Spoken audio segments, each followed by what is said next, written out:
Unveiling the Skies. Understanding high clouds.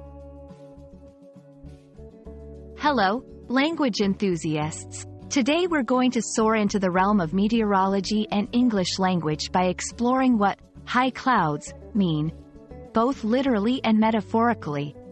Get ready to elevate your language skills and weather knowledge.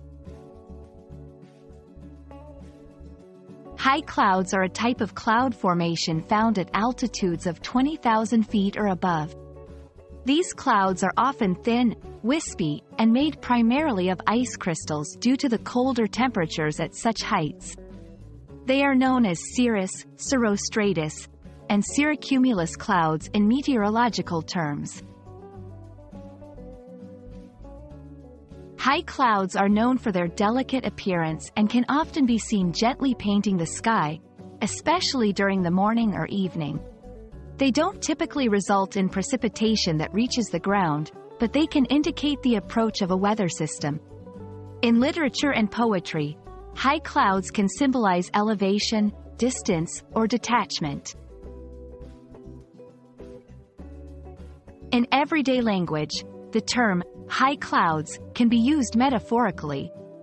Someone might say, "He's walking with his head in the high clouds," to mean that the person is not paying attention to what's happening around them or is lost in lofty thoughts. It can also suggest a sense of peace or tranquility, as if one's worries are as distant as clouds high in the sky. Now, let's put our new term into practice.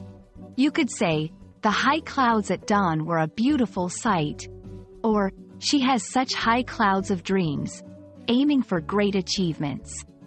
Notice how the term can be used both literally and figuratively.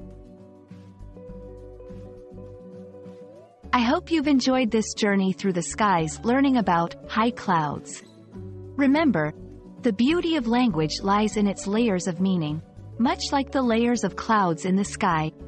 Keep looking up and exploring new horizons in your language learning adventure.